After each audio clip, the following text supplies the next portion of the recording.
mash up the place.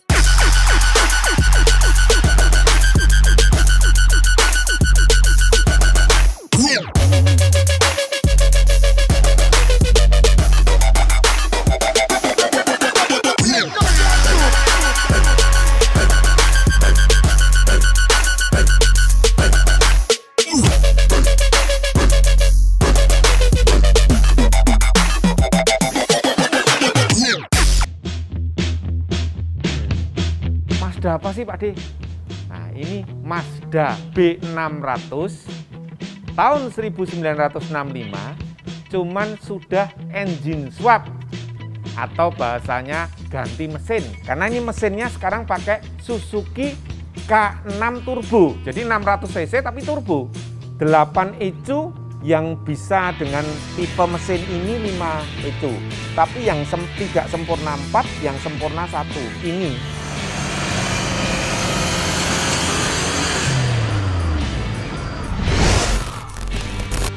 Halo Sobat Otoholik, selamat datang di rumah hobi Pak DBI Budiono BSD City. Di belakang saya baru sering ditanyakan, Mazda apa sih Pak D? Nah ini Mazda B600 tahun 1965, cuman sudah engine swap atau bahasanya ganti mesin.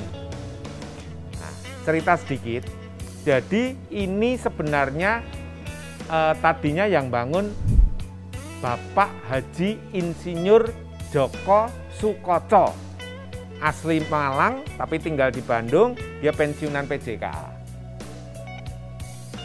Kebetulan sama-sama kena stroke, saya kena kiri, dia kena kanan. Nah di masa pandemi ini dia pusing mikirin mobil ini karena mobil ini dibawa ke bengkel,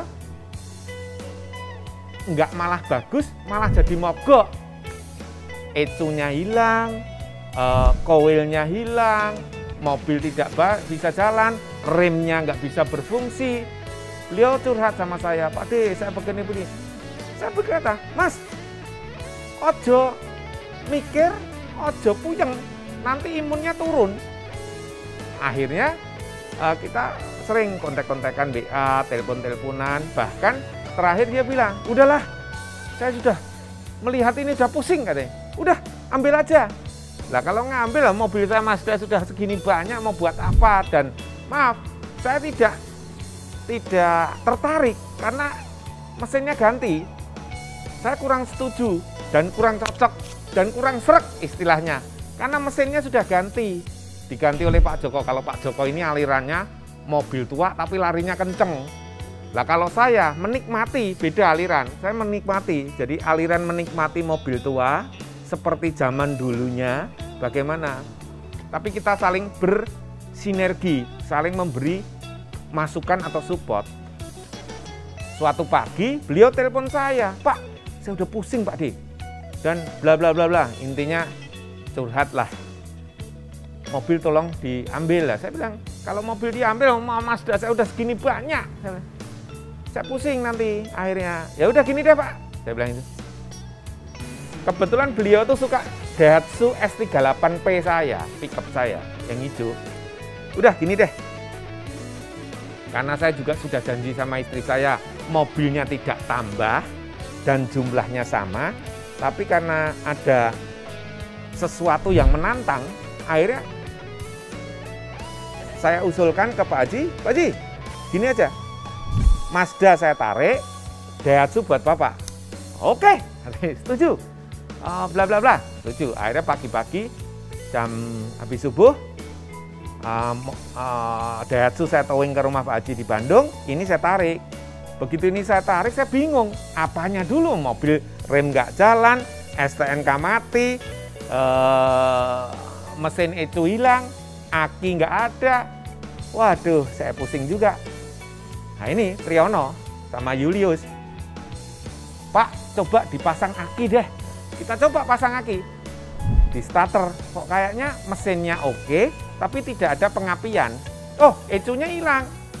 Saya kontak teman-teman, Mas Haji Nono, Mas Satria, ahlinya Jeep Bekasi, saya lupa Mas apa itu, Mas Ecu punya nggak?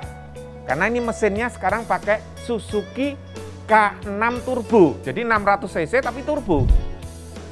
Ada Pak De? Wah, mereka saling ngirim saya, support saya juga. Saya coba, saya dibantu satu lagi Mas Sudar. Mas Sudar ini untuk linknya di internet itu apa namanya, yang anak baru itu, anak muda sekarang kan sering buka-buka gitu. Kalau saya kan nggak bisa ya. Dia buka, kita akalin sampai maghrib ya, Ria. Iya, maghrib. Sampai maghrib itu nggak bisa hidup. Tapi kan kita penasaran. Akhirnya sama Julius, kabel dicopot semua tuh. Kabel bodi dicopot semua. Ternyata ada kabel yang dipotong. Nah, selesai, biji kita coba menyala. Jadi 8 ECU yang bisa dengan tipe mesin ini 5 ECU. Tapi yang tidak sempurna 4, yang sempurna 1. Ini koil kita coba pakai Avanza. Akhirnya hidup ini mobil. Saya telepon tuh Pak Haji. Pak Haji, mobil udah hidup tuh. Waduh, beliau kaget. Ya, lama dan air, mobil hidup, servis rem, AC saya isi freon, mulailah. Anak saya jadi tertarik, anak saya nomor 1 tertarik. Coba ya, malam minggu dipakai sama dia. Ya udahlah, lah inilah cerita singkatnya. Jadi di masa pandemi seperti ini, kita harus tetap waspada dengan COVID, tetap pakai masker, tapi jangan terlalu ketakutan dengan suatu COVID ini. Kita lupainnya sesaat loh ya, sesaat. Jadi bagaimana caranya? Ya ini, ngute-ute ini nih, salah satunya sinergi sambil kita konsultasi dengan teman-teman. Nah, support ya. Pak Hajinya sekarang semangat, saya juga semangat. Di segmen selanjutnya kita akan bedah tuntas engine atau mesin Suzuki K6 Turbo ini. Jadi jangan kemana-mana, kita tunggu.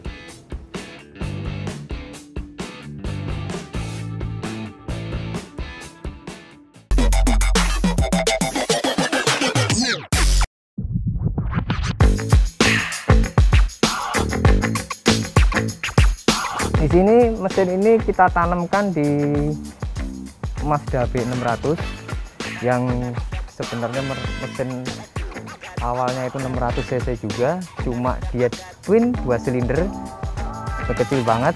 Cuma ini kita bikin sedikit perbedaan, yang biasanya kita itu original, kita ada sedikit swap engine di mesin ini.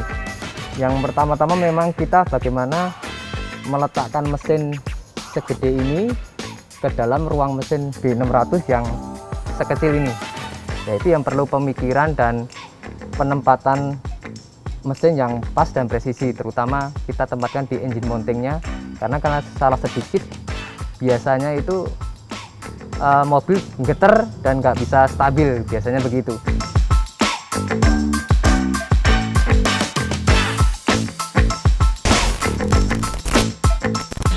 Oke Sobat Autoholic, di sini kita akan membahas sedikit tentang mesin K6AT Turbo ini.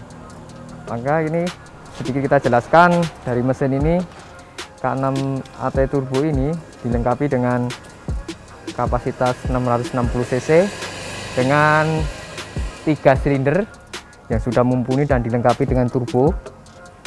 Jadi dia udah sangat responsif sekali untuk mesin di kelas ini, dengan di kelas 660 cc sangat responsif sekali. Di sini mesin ini kita tanamkan di Mazda B600 yang sebenarnya mesin awalnya itu 600 cc juga, cuma dia twin 2 silinder, kecil banget. Cuma ini kita bikin sedikit perbedaan, yang biasanya kita itu original, kita ada sedikit swap engine di mesin ini. Yang pertama-tama memang kita bagaimana meletakkan mesin segede ini ke dalam ruang mesin B600 yang sekecil ini. Yaitu yang perlu pemikiran dan penempatan mesin yang pas dan presisi, terutama kita tempatkan di engine mountingnya, karena salah sedikit biasanya itu mobil geter dan nggak bisa stabil, biasanya begitu.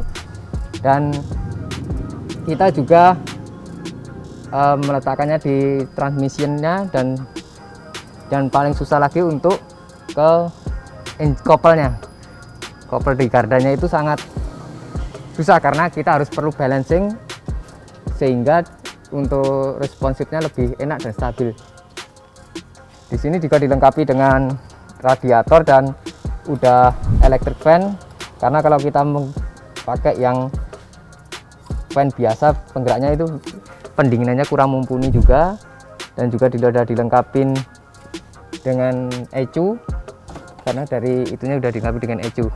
Oke, karena kita mobil ini udah di swap engine, terutama kita harus memperhatikan untuk sistem pengereman dan untuk sistem kaki-kaki. Memang kalau kita masih mempertahankan orisinalnya dengan memakai ban yang ukuran B600 yang 10 inch, itu kurang stabil untuk kita pakai mesin K6T ini, karena nanti kesannya mobil itu kalau kita injek gas akan semakin lari gitu, nggak bisa ini. Maka kita ganti dengan ring 12 yang saat ini kita pakai pelek blinting ini yang model ring 12, dan juga kaki-kaki udah kita modifikasi sedemikian rupa sehingga kelihatan dari luar mobil ini tampak tinggi, model sport gitu. Dan juga makan pada juga dibikin kayak rally lux ini dengan dilengkapi tambahan lampu-lampu tambahan, lampu tembak ini.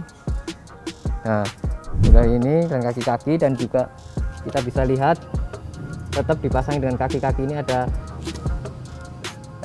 balancingnya, toolbarnya ini untuk membuat dia itu stabil terutama waktu bantingannya itu. Dan juga di belakangnya kita udah gardanya udah kita modif juga pakai Jimny ini, gardanya ini sehingga lebih stabil juga. Dan makanya itu mobil Bayu 600 ini kita ambil cuma sasis dan bodinya aja. Dan untuk keterangan untuk yang lainnya kayak rem segala macamnya kita udah pakai disc brake yang buat depan untuk mengimbangin mesin K6T ini karena sudah turbo. Dan belakang tetap masih kita pakai tromol karena masih bisa diimbangi dengan disc brake-nya yang depan. Kalau untuk sistem bahan bakar oktanya, kalau B600 memang dulu itu kalau kita kan premium ya, premium. Karena premium ini sekarang sudah langka dan kita sekarang udah swap engine, maka otomatis sebenarnya bisa sih kita masukin engine mesin K6T ini dengan bahan bakar premium. Cuma kalau kita lebih ke responsifnya, kita naikkan oktanya. Jadi kita ke paling enggak Pertamax. Jadi dia lebih responsif lagi putarannya. Kalau kita misalkan kita kasih ke premium, ya mesinnya itu tenaganya kurang enak lah dibilangnya gitu. Jadi kurang responsif. Jadi semakin oktanya semakin tinggi sebenarnya lebih enak lagi. Untuk ini mesinnya juga kita kasih dengan pendingin AC di dalam. Sebenarnya untuk mesin dari 660 cc ini dengan kelengkapan AC ini masih bisa lah keuber lah untuk AC. Cuma kita pakai yang kompresornya yang kecil juga bawaannya dia, karena kita belinya swap engine itu udah satu dundung, udah ada kompresornya. Jadi kita lebih enak lah. Jadi kita nggak menentukan pilihan kompresor mana, kan kadang kompresor itu punya kekuatan masing-masing sendiri-sendiri kan. Kalau kita misalnya pakai punyanya Kijang atau apa, terlalu kegedean dan terlalu berat, mungkin akan mempengaruhi responsifnya dari mobil tersebut. Makanya kita pakai yang original bawaannya dia juga.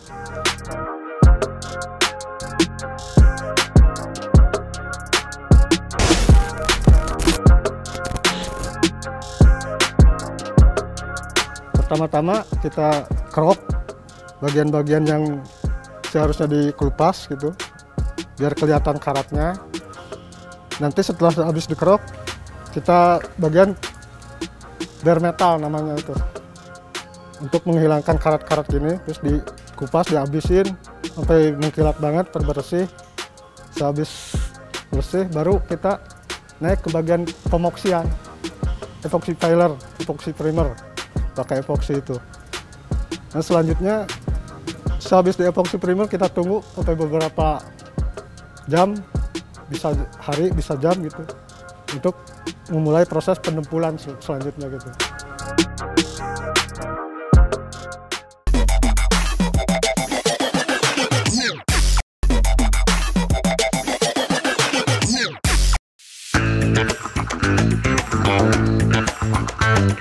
Untuk finishing itu dari mulai pendempulan, penghamplasan, sampai pengecatan itu biasa kita perhitungkan masalah waktunya itu sekitar 1 bulan lebih.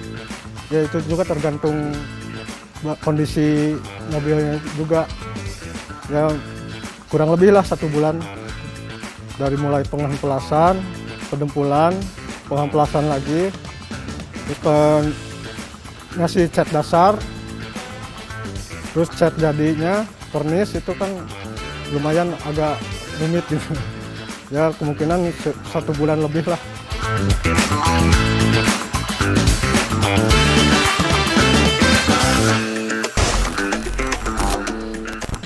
Oke Sobat Otoholic, saya Asep dari bagian pengecatan mau menerangkan masalah ya dari proses pengelupasan cat yang lama menjadi pengecatan yang baru itu. Pertama-tama kita kerok bagian-bagian yang seharusnya dikelupas gitu, biar kelihatan karatnya. Nanti setelah habis dikerok, kita bagian bare metal namanya itu, untuk menghilangkan karat-karat ini, terus dikupas, dihabisin sampai mengkilat banget, terbersih. Sehabis bersih, baru kita naik ke bagian pemoksian, epoxy filler, epoxy primer, pakai epoxy itu. Nah selanjutnya sehabis di epoxy primer kita tunggu sampai beberapa jam, bisa hari, bisa jam gitu, untuk memulai proses pendempulan selanjutnya gitu.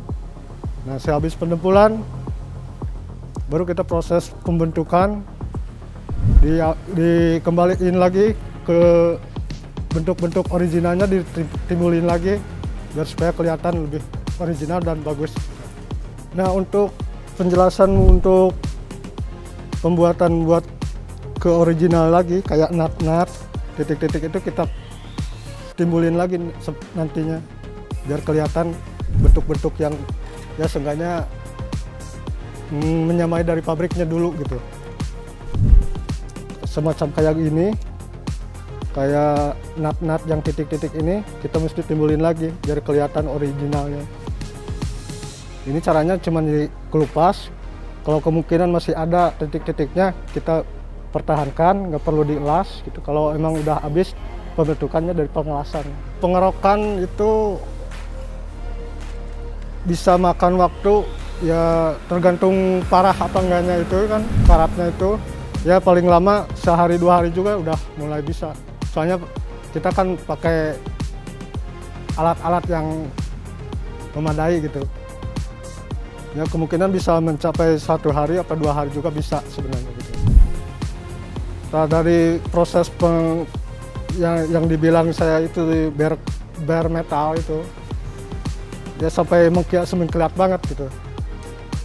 Habis gitu, habis mengkilat baru kita kasih washing, habis di washing baru dipoksi.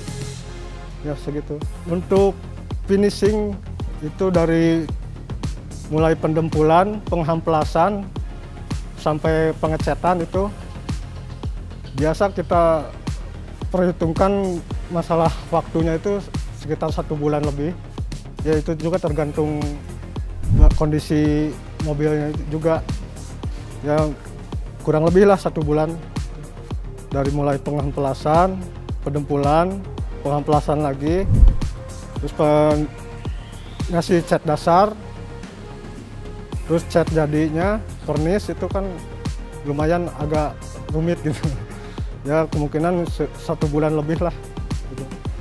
Sampai selanjutnya habis dicat gitu, habis di vernis semua, baru mulai pemolesan yang dibilang finishing.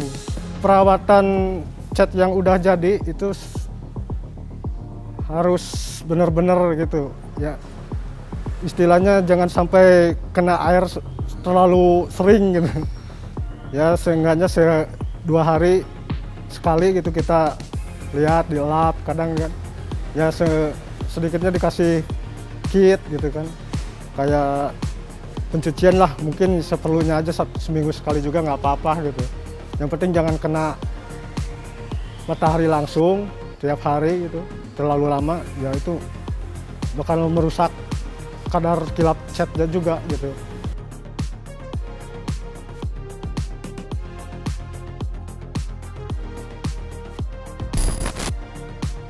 Sobat Otoholik, saya akan menjelaskan dalam pengelasan ya Mazda ya, dari pertama ya karena usia ya, karena mau dibikin pick up, keadaannya makan usia.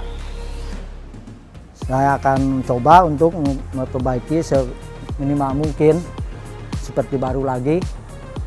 Contohnya kayak keadaan Mazda gini lah ya, karena pertama ya banyak yang keropos, terus dek-deknya juga keropos makan usia, kedua depannya udah kagak ada, tiga ya ini ntar dipotong untuk bikin bak pick up, kedua ya tiga ininya udah pada hancur semua, otomatis kita bikin baru.